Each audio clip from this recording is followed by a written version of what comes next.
বাংলাদেশ জামাত ইসলাম বলে দিয়েছেন আমাদের আমিরে জামাত ডক্টর শফিকুর রহমান এমন একজন নেতা পাওয়া সৌভাগ্য, আলহামদুলিল্লাহ কন।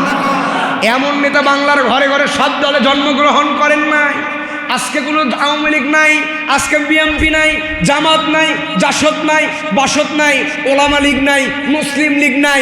আপনি যে লীগ বলেন না কেন, খেলাফতে মজলিস বলেন না কেন, হেফাজত ইসলাম বলেন, চরমোনায় বলেন, সবার মাঝে প্রকাশ পেয়েছে জামাত ইসলামের নায়েব, জামাত ইসলামের আমিরে জামাত ডক্টর শফিকুর রহমানের মতো মানুষ হতে বাংলার জমিনে আরো একবার জন্মগ্রহণ করতে হবে। এমন একজন মানুষ ভাই দেশ স্বাধীন হওয়ার পরেও হাত পেতে বললো আমাদের ভালোবাসার দুয়ার খোলা আছে। চলেন সুবহানাল্লাহ, জোরে বলেন না সুবহানাল্লাহ। স্বাধীন হওয়ার পরে বুক পেতে বলছে যে আসেন আমাদের ভালোবাসার দুয়ার খোলা আছে, সুবহানাল্লাহ কন। গতকাল আমার একজন বন্ধুকে জিজ্ঞাসা করলাম, যদিও বন্ধু ছাত্রলীগ করে, ভাই বন্ধু হতে পারে না, একসাথে লেখাপড়া করেছে, কিন্তু বললাম খবর কি? কয় ভাই খবর ভালো না। আমরা বললাম কেন? কয় বাইরে বের হতে পারতেছে না। তো বললাম ভাই আমরা তো জামাত ইসলাম করি, বন্ধু হয়েও শত্রুতা করছো, অনেক নির্যাতন করছো, তারপরেও কিছু বলি নাই। আমি কি তো কোনো নির্যাতন করছি স্বাধীনের পর? কয় না রে ভাই বিএনপি থাকতে দিচ্ছে। কি করবে দিচ্ছে না? কয় বিএনপি থাকতে দিচ্ছে। খেলা কেমন শুরু? কথা কয় খেলা কি হচ্ছে? কাদের বলতো জ্বালা বড় জ্বালা, ওদের এখন জ্বালা শুরু হয়ে গেছে। কি শুরু হয়েছে? জ্বালা শুরু হয়েছে। কথা কয় না বারে, মানুষ কি ঘুম পারেন নাকি? ওদের কি শুরু হয়ে গিয়েছে? জ্বালা শুরু হয়েছে। আমরা কিন্তু খেলি নাই ভাই ওর সাথে। কি করি নাই? ওর সাথে এখনো খেলি নাই। নেক্সন চৌধুরী ডায়লগ দিয়েছিল মামুনুল হক সাহেবকে, প্রকাশ্যে তারা বলেছিল একজন ধর্ষণকারী, ওর সাথে কিসের আপোষ? আল্লামা সাইদি এই জাতির ক্লান্তি লগ্নে তার মতো একজন রাহাবার, এই জাতি শেষ হয়ে যাবে, কিয়ামত এসে যাবে। আমার মন বলে না এরকম একজন রানী গোলাপ আমরা আর কখনো ফিরে পাবো। কথা বলেন, এইরকম একজন রানী গোলাপ যুগের পরে যুগ, সাহাবীদের পরে এমন মর্যাদাবান ব্যক্তি, এমন ভক্ত ব্যক্তি আর পৃথিবীতে একটাও আসে নাই। এই 1400 বছরে সাহাবাদের পর থেকে এমন একজন আলেম যার ভক্ত শুধু বাংলাদেশ নয় পুরো পৃথিবী জুড়ে, যার গায়বানা জানাজা মক্কা থেকে শুরু করে নিয়ে পৃথিবীর আনাচে কানাচে হয়েছিল, এমন একজন সন্তান জাতির রাহবারকে তারা যুদ্ধ অপরাধী বানাইছিল। কথা বলেন, তারা জঙ্গি বানিয়েছিল।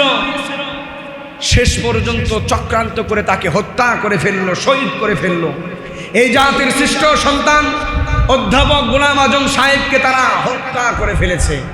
কথা বলেন, এই জাতির শ্রেষ্ঠ সন্তান